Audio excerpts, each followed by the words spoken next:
അസ്സലാമു അലൈക്കും വറഹ്മത്തുള്ളാഹി വബറകാതുഹു. പ്രിയമുള്ളവരെ, എൻ്റെ ശബ്ദം ശ്രവിക്കുന്ന എൻ്റെ പ്രിയപ്പെട്ട ഓരോ മുഅ്മിനീങ്ങളോടും മുഅ്മിനാത്തോടും എനിക്ക് പറയാനുള്ളത്, നാം നടത്തുന്ന ഓരോ മജ്‌ലിസിൻ്റെ ബർക്കത്ത് കൊണ്ട്, പ്രത്യേകിച്ച് നാളെ മറ്റന്ന രാത്രി ബദരീങ്ങളുടെ ആണ്ടാണ്. അപ്പോൾ ആ ബദരീങ്ങളുടെ ആണ്ടിൽ നിന്നും എല്ലാവരും നമ്മുടെ എല്ലാ സൽക്കർമ്മങ്ങളെ മുൻനിർത്തി വേണ്ടി ആ ലോകത്തുള്ള പല ഭാഗത്തുള്ള കഷ്ടതനുഭവിക്കുന്ന മുസ്ലിങ്ങൾക്ക് വേണ്ടി നിങ്ങൾ ഓരോരുത്തർ പ്രത്യേകം ദ്വാരക്കണം. പ്രത്യേകിച്ച് ഇറാനിൽ നടക്കുന്ന സംഘർഷങ്ങൾ നമുക്കറിയാം. ഇറാനിനെ ഇസ്ലാമിൻ്റെ ഏറ്റവും കൊടിയ ശത്രുവായ വിശുദ്ധമായ ഖുർആനിൽ അല്ലാഹു തആല പറഞ്ഞതാണ്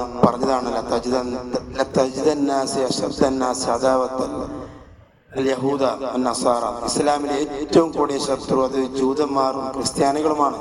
ആ ഖുർആൻ പറഞ്ഞ ആയത്തിന്റെ അതേ അർത്ഥത്തിലാണ് ഖുർആൻ പറഞ്ഞ യഹൂദികളായ ഇസ്രായേലും ഖുർആൻ പറഞ്ഞ നസ്രാനികളായ അമേരിക്കക്കാരും ചേർന്ന് ഈ ഇറാനിനെ ശിക്ഷിക്കുന്നത്. നാം ആ സമയത്ത് സുന്നി ഷിയ അങ്ങനെ നോക്കരുത്. അവർക്ക് അങ്ങനെ അവർക്ക് അള്ളാഹുവിനനുസരിക്കുന്ന ഒരു അടിമ എന്ന നിലക്കാണ് അവർ ഇസ്ലാമിക രാജ്യങ്ങളെ ആക്രമിക്കുന്നത്. മാത്രമല്ല GCC കൺട്രിയിൽ താമസിക്കുന്ന ഓരോരുത്തരും നിങ്ങൾ ശ്രദ്ധിക്കണം, ഈ സൗദിയുടെ എണ്ണപ്പാടം തകർക്കുന്നതും ദുബായ് ആക്രമിക്കുന്നതും അത് ഇറാൻ നേരിട്ടല്ല. ഇറാന് അത് ഒരു പരിധിവരെ ഇറാൻ അത് നേരിട്ട് നടത്തുന്നതല്ല എന്ന് ഞാൻ പറയുന്നതല്ല, അമേരിക്കയുടെ ഒരു ജേർണലിസ്റ്റ് തന്നെ പറഞ്ഞതാണ്.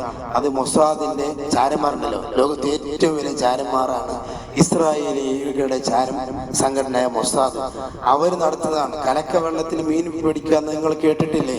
അതേപോലെ ഈ ഇറാന്റെ പേര് തലയിലിട്ടുകൊണ്ട് GCCയുടെ പല മുസ്ലിം രാജ്യങ്ങൾ ആക്രമിക്കുന്ന മൊസാദിന്റെ ആളുകളാണ്.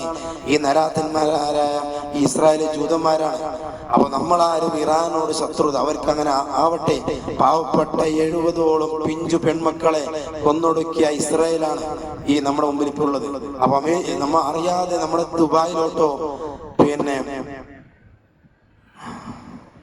ദുബായിലോട്ടോ സൗദിയിലോട്ടോ ഒരു ബോംബ് സ്പർശിക്കുന്നതിൽ ആ സമയത്ത് നിങ്ങളാരും അവരെ നിന്ദിച്ചു പോകരുത്. ആ ഇറാൻ ആരും വെറുത്തു പോകരുത്. കാരണം അത് ഇറാൻ അറിഞ്ഞുകൊണ്ട് ചെയ്യുന്നതല്ല, അത് മൊസാദിന്റെ ചാരന്മാർ ചെയ്യുന്നതെന്ന് ഇന്ന് അമേരിക്കൻ ജേർണലിസ്റ്റ് പോലും റിപ്പോർട്ട് ചെയ്യുന്നു.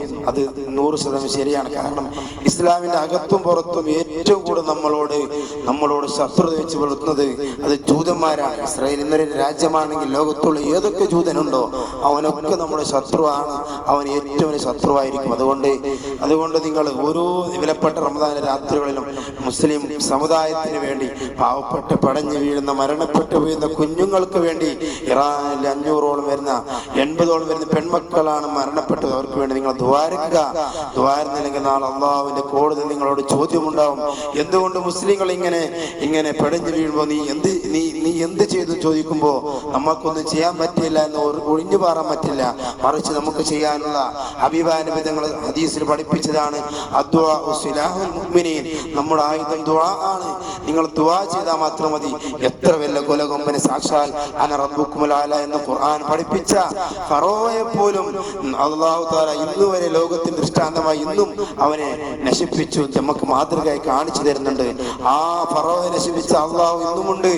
ഈ നരാധവന്മാരായ കാട്ടാളന്മാരായ ഡൊണാൾഡ് ട്രംപും അമേരിക്ക ഇസ്രായേലിന്റെ നെതന്യാഹുവിനും അല്ലാഹു പാഠം പഠിപ്പിക്കുക തന്നെ ചെയ്യും. ഇൻഷാ അല്ലാഹ് നമുക്ക് ആയുസ്സുണ്ടെങ്കിൽ അത് കാണുക തന്നെ ചെയ്യും. അതുകൊണ്ട് എല്ലാവരും ഇറാന്റെ കൂടെ നിൽക്കുക. GCC മൊത്തം GCC തകർന്നാലും നാം ഇറാന്റെ കൂടെ തന്നെ നിൽക്കണമെന്ന് ഈ റമദാന്റെ സാക്ഷി നിർത്തിയോണ്ട് ഞാൻ ഓർമ്മപ്പെടുത്തുന്നു. അള്ളാഹു നമ്മുടെ മുസ്ലിം സഹോദരന്മാർക്കും സഹോദരിമാർക്കും അള്ളാഹു അവന്റെ പ്രത്യേക ഹിഫ്ളും ഹിമായത്തും നൽകി അനുഗ്രഹിക്കുമാറാകട്ടെ. അസ്സലാമു അലൈക്കും വറഹ്മത്തുള്ളാഹി.